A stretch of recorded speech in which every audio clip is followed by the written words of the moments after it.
மனோஜ் ரோஹினிட்ட சொல்லிட்டு இருக்காங்க, பாத்தியா இந்த முத்து எப்படியெல்லாம் பண்ணிட்டு இருக்கான்னு. காசு கொடுத்து நடிக்க சொல்றது கூட ஆட்களை கூட்டிட்டு வர தயங்க மாட்டான் போல அப்படின்னு சொல்ல, நானும் அதை தான் மனோஜ் நினைச்சேன். இந்த சின்ன விஷயத்துக்கெல்லாம் போய் யாராவது அவார்டு கொடுப்பாங்களா? தன்னை பத்தி வீட்டில் பெருமையாக பேசிக்க வைக்கிறதுக்கு தான் இந்த மாதிரியான யோசனைகள் எல்லாம் முத்துவுக்கும் வருது போல. இதுக்கெல்லாம் மீனா தான் ஐடியா கொடுத்துருப்பா. அவளுக்கு தான் இந்த மாதிரியான ஐடியாலாம் வரும். ஏன்னா இந்த வீட்டில் நம்ம முத்துவை படிக்கலன்னு சொல்லி மட்டும் தட்டிகிட்டே இருக்கோம்ல, அதுக்காக தான் இவளும் சேர்ந்துக்கிட்டு தான் இந்த வேலையை பார்த்துருப்பா. முத்துவை இந்த வீட்டில் இருக்க எல்லாரும் பெருமையாக நினைக்கணும்னு கூட சொல்லுவான்.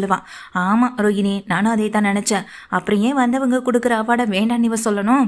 ஏன்னா அந்த மாதிரி அவார்டு ஃபங்க்ஷன் நடந்தா தானே, அதனால தான் வர்றவங்களை வர மாதிரி வரவழைச்சிட்டு அப்புறம் இவனே வேண்டான்னு சொல்லி அனுப்பியிருக்கான் அப்படின்னு சொல்ல, சரி விடு, நமக்கு எதுக்கு தேவையில்லாத வேலை அப்படின்னு ரோஹிணி சொல்லிடுறாங்க.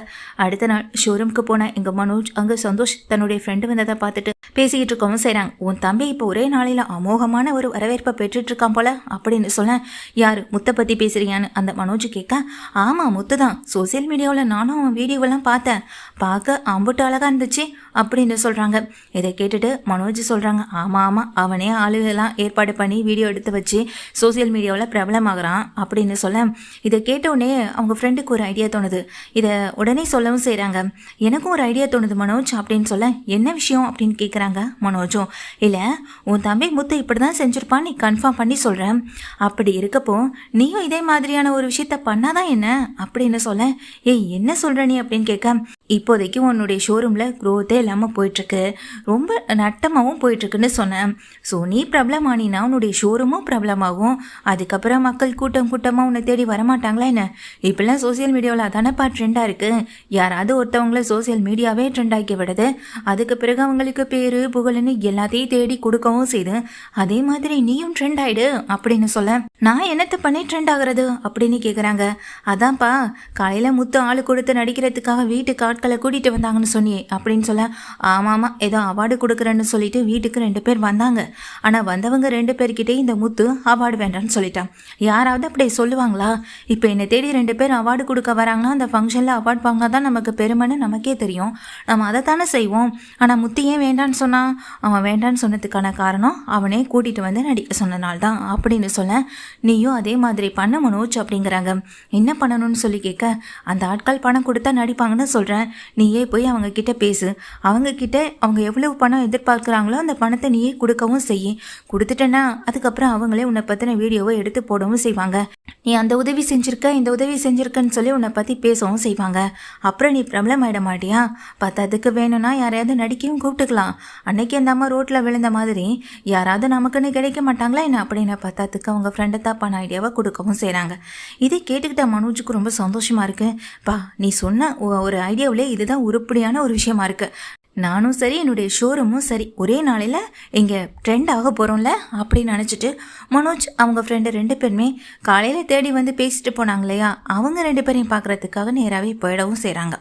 விசாரிச்சுக்கிட்டு போனதுக்கு பிறகு அவங்க மனோஜை பார்த்துட்டு, இன்றைக்கி காலையில் நாங்கள் உங்களை முத்து வீட்டில் பார்த்தோமே அப்படின்னு சொல்லும்போது, நான் முத்துவோடைய அண்ணன் மனோஜ் தான் அப்படின்னு சொல்கிறாங்க. சரி நான் நேராகவே பாயிண்ட்டுக்கு வரேன். ஆமாம் முத்து உங்களை அந்த மாதிரி வீட்டுக்கு கூப்பிட்டு அவார்டு கொடுக்குறத பற்றி பேச சொல்கிறதுக்கு உங்ககிட்ட எவ்வளவு பணம் கொடுத்தானோ அதை விட அதிகமாகவே நான் உங்களுக்கு பணம் தரேன். எனக்கும் இந்த மாதிரி ஒரு பேரு புகழ் கிடைக்கணும். அதுக்கு உங்களால் முடிஞ்ச நல்ல விஷயத்த எனக்கு செய்வீங்கன்னு நாங்களும் நினைக்கிறோம் அப்படின்னு சொல்ல, நீங்கள் என்ன சொல்ல வரீங்கன்னு எங்களுக்கு எதுவுமே புரியலையே அப்படின்னு அந்த மனிதநேய ஆர்வலர்களும் சொல்கிறாங்க. அதுக்கு பிறகு இங்கே மனோஜ் டைரக்டாகவே விஷயத்த சொல்கிறாங்க. அதான் அந்த முத்து இருக்கானே, யாரோ ஒருத்தவங்களுடைய உயிரை காப்பாற்றிட்டான்னு சொல்லி அப்புறம் சோசியல் மீடியாவிலலாம் ட்ரெண்ட் பண்ணிவிட்டாங்களே, அதெல்லாம் உங்களை வச்சு தானே ட்ரெண்ட் பண்ணாங்க. நீங்களாம் குரூப்பாக செயல்படுறீங்கன்னு நாங்களும் நினைக்கிறேன். ஏன்னா அப்படி இருக்கிறதுனால தான் நீங்கள் அந்த வீடியோலாம் எடுத்து சோசியல் மீடியாவில் ட்ரெண்ட் பண்ணிவிட்டு முத்துக்கிட்டேருந்து பணம் வாங்கிட்டு இப்போ அவனை சோசியல் பிரபலமாகவே ஆக்கி விட்டுட்டீங்க. இப்போ எனக்கும் அதே மாதிரி பிரபலமாகணும். ஏன்னா என்னுடைய ஷோரூமும் சரி நானும் சரி ரொம்ப லோவாக போயிட்டுருக்கோம். அதுக்காக உங்களுடைய உதவி எங்களுக்கு தேவைப்படுது. அப்புறம் நான் ட்ரெண்ட் ஆகிட்டேன்னா சோசியல் மீடியா மூலமாக எனக்கு நிறைய ஒரு வருமானம் வரும். அதை வச்சாவது நான் உங்களுக்கு அந்த பணத்தை நான் அதிகமாகவே எக்ஸ்ட்ராவே கொடுக்குறேன். என்ன டேல்க்கு ஓகேவான்னு எங்கள் மனோஜ் சொன்ன அடுத்த நிமிஷம் பல்லான்னு ஒரு அறை தான் விழுது. சத்தம் மட்டும்தான் பக்கத்தில் நிற்கிற ஃப்ரெண்டுக்கு கேட்குது. இவர் காதலை எதுவுமே கேட்கவும் இல்லை விலகவும் இல்லை. வந்த அந்த 2 பேரும் கண்ணாப்பினான்னு கண்டபடி எங்கள் மனோஜை திட்டி அடிக்கவும் செய்கிறாங்க. சார் விடுங்க சார், ஏதாவது தப்பாக சொல்லிட்டானா அப்படின்னு சொல்லிட்டு அவங்க ஃப்ரெண்டு உடனே கேட்குறாங்க. பேசினது முழுக்கவே தப்பு தான், இல்லை தப்பாக சொல்லிட்டானான்னு ஒரு கேள்வி வேறையா? நாங்கள்லாம் யார் தெரியுமா? உண்மையிலே மனிதநேய ஆர்வலர்கள் தான். எங்களுக்கு போலீஸுடைய சப்போர்ட்லாம் இருக்குது. இப்போ கூட என்னால் உங்கள் எல்லாரையுமே உள்ளே தூக்கி வைக்க முடியும், என்ன பண்ணட்டுமான்னு சொல்லி கேட்குறாங்க. உடனே அதுக்கு மனோஜுடைய ஃப்ரெண்டும் அப்படியே பயந்து போய் நிற்க, நாங்கள் உண்மையாக நேர்மையாக இருக்க முத்துவுக்காக உங்கள் வீடு தேடி வந்தோம். அவர் என்னமோ எங்களுக்கு பணம் கொடுத்து கூட்டிகிட்டு வந்த விதமாக பேசிக்கிட்டு இருக்கீங்க. இப்போ நினச்சா கூட நீங்கள் பேசின இந்த விஷயத்த உடனே நாங்கள் வீடியோ எடுத்து போட முடியும், போடட்டுமான்னு சொல்லி கேட்க, என்னதான் சொல்கிறீங்க அப்படின்னு கேட்க, அதுக்கு அந்த ஆர்வலர்கள் சொல்கிறாங்க, எங்கள் வீட்டுக்குள்ளே சிசிடிவி ஃபுட்டேஜ் இருக்குது அப்படின்னு சொன்ன உடனேயே மனோஜுக்கும் அவங்க நிற்கிற ஃப்ரெண்டுக்கும் பயங்கரமாக தூக்கி வாரி போடுது. உங்கள் 2 பேரையும் நாங்கள் இனி இந்த பக்கமே பார்க்கக்கூடாது, அடுத்து இந்த நிமிஷமே இந்த இடத்த விட்டு காலி பண்ணுங்கன்னு சொல்லி அடித்து அந்த இடத்த விட்டு வெளியே போகவும் சொல்லிடுறாங்க. உடனே மனோஜுடைய ஃப்ரெண்ட் 2 பேருமே அந்த இடத்த விட்டு போகவும் செய்கிறாங்க. இதனால் அந்த ஆர்வலர்களை பேசிக்கிறாங்க, இதுக்கப்புறம் சும்மா இருக்கக்கூடாது, நம்ம பணத்தை வாங்கிக்கிட்டு தான் அந்த முத்துக்கிட்ட வந்து பேசணுன்ற மாதிரியும், அதனால தான் அவார்டு ஃபங்க்ஷன் நடத்தலைன்ற மாதிரியும் இவன் பேசிட்டு போகிறான். ஆனால் இந்த அவார்டு ஃபங்க்ஷன் நடந்தே ஆகணும், இது பல பேருக்கு முன் உதாரணமாகவும் இருக்கணும் அப்படின்னு சொல்லி மீண்டும் முத்து வீட்டுக்கு போகிறாங்க. முத்து இல்லாத நேரத்தில் அண்ணாமலை கிட்ட பேச அண்ணாமலையும் சரின்னு சொல்லிடுறாங்க. விஜயாவுக்கு இது கொஞ்சம் கூட பிடிக்கவே இல்லை. அதே நேரத்தில் அங்கே நிற்கிற மனோஜை காரி துப்பிட்டு தான் போகிறாங்க. அங்கேருந்து போனதுக்கு பிறகு என்ன மனோஜ் என்ன பண்ணி வச்சு நீ அப்படின்னு சொல்லி கேட்க, இல்லை இவங்கெல்லாம் பணத்துக்காக நடிக்கிறவங்கன்னு நானும் அப்படின்னு சொல்லும்போது இதை கேட்டுட்டு அண்ணாமலை பக்கத்தில் வந்து, உனக்கெல்லாம் கொஞ்சம் கூட அறிவே இல்லை, ஆனால் நீ செஞ்ச உருப்படியான ஒரு நல்ல விஷயம் என்னன்னா அவங்கள உசுப்பேத்தி இப்போ திரும்பவும் அந்த அவார்டு ஃபங்க்ஷனை நடத்துகிற மாதிரி பண்ணல, அதுதான் நீ செஞ்ச ஒரு நல்ல விஷயமும் கூட அப்படின்னு அண்ணாமலை சொல்லவும் செய்ய, இதை கேட்ட இங்கே ரோஹிணிக்கும் மனோஜுக்கும் வைத்தறிச்சல் பட்டு நிற்க, ஏண்டா உனக்கு கொஞ்சம் கூட அறிவே இல்லைன்றதை அடிக்கடி இந்த வீட்டில் நீ நிரூபித்து என்னையும் அவமானப்படுத்திட்டே இருக்கன்னு விஜயாவும் திட்டிட்டு போகிறாங்க. முத்து வந்ததுக்கு பிறகு இந்த விஷயத்த மீனா முத்துக்கிட்ட சொல்ல, முத்து இதை கேட்டு யாரு இந்த மடையனா அப்படின்னு கேட்க, ஆமாங்க இன்னைக்கு அவரால் திரும்பவும் நாளைக்கு அவார்டு ஃபங்க்ஷனை வைக்கணும்னு சொல்லிட்டாங்க, மாமாவும் வாக்கு கொடுத்துட்டாரு அப்படின்னு சொல்ல, அட என்ன மீனா நான் தான் இதெல்லாம் வேண்டான்னு சொன்னல அப்படின்னு சொல்லும்போது, நீங்கள் வேண்டான்னு சொல்லி அதை அவங்க இங்கே கேட்டுக்கிட்டு போகத்தானே செஞ்சாங்க, ஆனால் திரும்பவும் அவங்க வந்திருக்காங்கன்னா அதுக்கெல்லாம் காரணம் அண்ணன் தான் அப்படின்னு சொல்ல, அவன் சும்மாவே இருக்க மாட்டானா, என் விஷயத்தில் எதுக்கு தேவையில்லாமல் மூக்கு நுழைச்சிட்டு இருக்கான், அறிவே இல்லாதவன் அப்படின்னு இங்கே முத்து வந்துட்டு மனோஜை திட்டிகிட்டு இருக்கவும் செய்ய, உள்ளே போன ரோஹிணி மனோஜை திட்டுறாங்க. திரும்பவும் உன்னால தான் இந்த ஃபங்க்ஷன் நடக்க போகுது, கொஞ்சம் கூட யோசிக்கவே மாட்டியா, இதை பண்ணணும் இதை பண்ணக்கூடாதுன்னு, உன் ஃப்ரெண்டு அதை சொல்கிறான் இதை சொல்கிறான்னு தேவையில்லாமல் உசுப்பேத்தி அவங்களுக்கு இப்போ முத்துவுக்கு அவார்டு கொடுக்குற விஷயத்த நீ தான் பண்ண வச்சிருக்கன்னு ரோஹிணி மனோஜை திட்டிகிட்டு இருக்காங்க. அடுத்த நாள் இது வந்துட்டு சின்ன சின்ன போஸ்டர் அங்கெல்லாம் ஒட்டியிருக்கதை பார்த்த இங்கே சீதாவுக்கு பயங்கர கோவம் வருது. உடனே மீனாவுக்கு கால் பண்ணுறாங்க, என்னக்கா இது அப்படின்னு சொல்லி கேட்க, என்ன சீதா அப்படின்னு எங்கள் மீனா கேட்க, என்னக்கா எதுவுமே தெரியாத மாதிரி பேசுகிற, என் புருஷன் மூலமாக பிரபலமானதுனால உன் புருஷனுக்கு அவார்டு வேற கொடுக்குறாங்களா, நிச்சயமாக இதை நான் இதை நடத்தவே விட மாட்டேன் அப்படின்னு கோவத்தோட சொல்லிட்டு ஃபோனை வைக்கிறாங்க.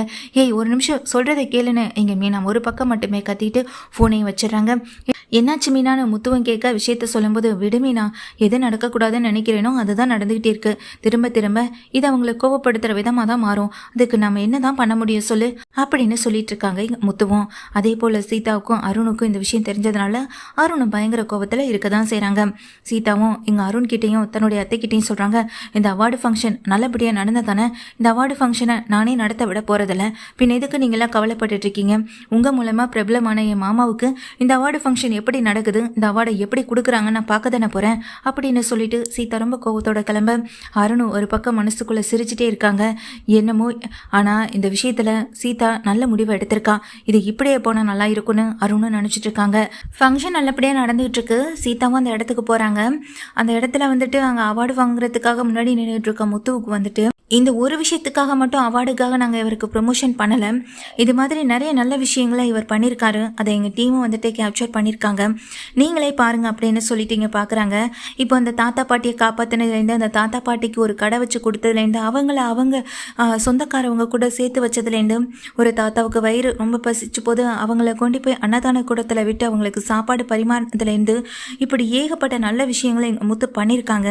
முத்து மட்டும் இல்லை, கூடவே இதுக்கு மீனா உதவி பண்ணியிருக்கிறது நல்லாவே இந்த வீடியோவில் தெரியுது. இவரை பற்றி இன்னும் நிறைய விஷயங்கள் நாங்கள் தெரிஞ்சுக்கணுன்றதுக்காக தான் அவர் போகிற இடம் வர இடங்களில் இருக்க கேமராக்களை செக் பண்ணும்போது இந்த விஷயங்கள் எல்லாமே எங்கள் கண்ணுக்கு பட்டது. அதை தான் நாங்கள் இப்போ உங்களுக்கு காட்டுறோம். ஒரு உயிரை காப்பாற்றுறது மட்டும் ஒரு பெரிய விஷயமா நினச்சி இவருக்கு அவார்டு கொடுக்குறதா பல பேர் எங்ககிட்ட கேள்வி கேட்குறாங்க. அதுக்கெல்லாம் இது சரியான ஒரு பதிலடியாக இருக்கும்னு நாங்கள் நினைக்கவும் செய்கிறோம். இந்த அவார்டு கொடுக்குறதோடு நாங்கள் இதை நிறுத்த போகிறது கிடையாது. இவருக்கு டாக்டர் பட்டம் வழங்குறதுக்காக நாங்கள் இதை ஊக்குவிச்சு இதை நாங்கள் செயல்படுத்தவும் போகிறோம் அப்படின்னு சொல்கிறாங்க. அதுக்கு தான் நாங்கள் கோகிலான்றவங்களை இங்கே கூப்பிட்ருக்கோன்னு சொல்லும்போது அவங்க வேற யாரும் இல்லை, ஏற்கனவே விஜயாக்காக டாக்டர் பட்டத்தை வாங்கி கொடுக்கணும்னு சொல்லி வந்து நின்னவங்க தான். அவங்க தான் முத்து மீனாவுக்காக இந்த விஷயத்தை பரிந்துரைக்கணும் அப்படின்னு சொல்லிட்டு வந்து நிற்கிறாங்க. வீடியோ அதுக்கப்புறம் மக்கள் ஆதரவு இதெல்லாம் இருக்கிறதுனால நிச்சயமாக இவங்களுக்கு டாக்டர் பட்டை கிடைக்கணும். அவங்களும் மேடை ஏறி பேச இது அத்தனையும் கேட்டுட்டு சீதா எதையுமே பண்ண முடியாமல் நிற்க, என்னடா சீதா அவ்வளோ கோமா போனா, ஆனால் அங்கே எல்லாமே நல்ல விதமாக நடக்குது, அதாம்மா எனக்கு புரியலை அப்படின்னு பக்கத்தில் எங்கள் அருண் பேசிக்கிட்டு இருக்காங்க. சீதா கொஞ்ச நேரத்தில் வீடு திரும்ப, என்னாச்சு சீதா, நீ எதுக்கு போன, நீ திரும்பி வந்துட்டேன், முத்துவை 4 கேள்வி சட்டை பிடிச்சி கேட்பேன்னு நினச்சேன், அங்கே போனதும் உன் மாமா அக்கான்ற ஒரு பாசத்தில் விட்டுட்டு வந்தியா சீதா அப்படின்னு கேட்குறாங்க அருணும் அம்மாவும். ஆமாம், அக்கா மாமான்ற பாசத்தை தாண்டி உங்கள் மேலே இன்னும் அளவு கடந்த பாசமோ நேசமோ கூடவே அவ்வளோ ஒரு நம்பிக்கையும் வச்சல, அதுதான் நான் பண்ணியிருக்க மிகப்பெரிய தப்புன்னு சொல்கிறாங்க. என்ன சீதா சொல்கிற அப்படின்னு அவங்க அம்மாவும் கேட்க, இவர் பண்ண தப்பு என்னன்னு அங்கே போனதுக்கு பிறகு தானே எனக்கு தெரிஞ்சுதுன்னு சொல்ல, அந்த அவார்டு ஃபங்க்ஷனுக்கு உங்கள் ஃப்ரெண்டு வந்திருந்தார், அவர் தான் என்கிட்ட எல்லா விஷயத்தையும் சொன்னார். உங்களுக்கு இந்த சஸ்பெண்ட் ஆர்டர் கிடைச்சது ஒன்றும் என் மாமாவால் கிடையாது, என் மாமாவால் தான் எல்லாம் நடந்துச்சுன்னு சொல்லி எல்லாத்தையும் அவர் பக்கம் திசை திருப்பிட்டீங்களே. இந்த தடவை நான் உங்ககிட்ட ஏமாந்து தான் நிற்கிறேன் அருண். அந்த ஆளை தேவையில்லாமல் நீங்கள் போட்டு அடித்ததுனால மட்டும்தான் உங்களை உங்கள் வேலையிலேருந்து இப்போ தூக்கியிருக்காங்க. எனக்கு அவர் சொல்லி தானே தெரிஞ்சுது. தேவையில்லாமல் என் மாமா மேலே இருக்க பகையை யூஸ் பண்ணிக்கிட்டு எனக்கும் என் மாமாவுக்கும் இடையில பிரச்சனை ஏற்படுத்தி எங்கள் குடும்பத்தை பிரிக்கணும்னு நீங்கள் நினச்சிட்டீங்களா அருண். ஒன்றா ஒத்துமையாக வாழணும்னு தான் தனியாக வாழ்கிறவங்க எல்லாரும் நினைப்பாங்க, ஆனால் நீங்கள் இப்போவும் தனியாக தான் வாழணும்னு நினைக்கிறீங்க. அப்புறம் எதுக்காக என்னை கல்யாணம் பண்ணீங்கன்னு இங்கே சீதா கண்டபடி கேள்வி கேட்க அருண் வாயடிச்சு போய் நிற்க, என்ன சீதா பேசுகிறேன்னு சொல்ல, உங்கள் பிள்ளையை நம்பி கல்யாணம் பண்ணிட்டு வந்தேன், இந்த கல்யாணத்தை பண்ணி வச்சது கூட எங்கள் அக்கா தான், எங்கள் மாமா கோவப்படுவாருன்னு தெரிஞ்சு கூட. ஆனால் இவ்வளோ நடந்த பிறகும் என் மாமாவும் அக்காவும் புரிதலோட ஒன்றா வாழ்ந்துட்டு இருக்காங்க. அதுதான் காதல், அதுதான் உண்மையான காதல். ஆனால் இவர் பண்ணுறதுக்கு பேர் காதல் கிடையாது, பகை பழி. இதுதான் இவர்கிட்ட இருக்கே தவிர என் மேலே அன்போ அக்கறையோ இல்லை. என்னையை வச்சு எங்கள் மாமாவை பழி வாங்குறாரு, இது மட்டும்தான் இவருடைய குணம் அப்படின்னு சொல்லி சீதா கண்டபடி திட்டிட்டு நேராக ரூமுக்குள்ளே போயிட்டு கதவை லாக் பண்ணிக்கிறாங்க. இங்கே அருண் அப்படியே பேய் அரைஞ்ச மாதிரி நின்றுட்டு இருக்கவும் செய்கிறாங்க. இந்த விஷயத்தையெல்லாம் எவன் போட்டு கொடுத்ததுன்னு தெரியலேன்னு நினச்சிட்டு இருக்காங்க. ஏன்னா இவருக்கு இந்த ஆர்டர் கேன்சல் ஆனதுக்கான முத்து கிடையாதுன்னு இந்த அருணுக்கும் நல்லா தெரியும். தேவையில்லாமல் திருடனை துரத்திட்டு போகிறேன்னு சொல்லி அந்த ஆளை தேவையில்லாமல் போட்டு அடித்து அவனை வந்துட்டு ஒரு மோசமான நிலைமைக்கு ஆளாக்குனதுனால தான் இந்த மாதிரியான ஒரு சுச்சுவேஷனே அருணுக்கு வந்திருக்கு. இதை தெரிஞ்சுக்கிட்டு அவங்க அம்மாவும், உன்னை நம்பி நானும் அந்த குடும்பத்தில் இருக்கவங்கள சந்தேகப்பட்டுட்டான்னு சொல்லி திட்டிட்டு போக தான் செய்கிறாங்க. அருண் தான் மொத்தத்துக்கு அவமானப்பட்டு நிற்கிறாங்க. அது மட்டும் இல்லை, நிறைய விஷயங்கள் நல்லது பண்ணதுனால முத்துவுக்கு டாக்டர் பட்டமும் கிடைக்க போகுது, கூடவே அவார்டையும் கொடுத்துட்டாங்க. இந்த பதட்டத்திலையும் வைத்தறிச்சலையும் தாங்க முடியாத சூழ்நிலையில் நின்றுட்டு இருக்காங்க ரோஹிணி மனோஜ் 2 பேருமே.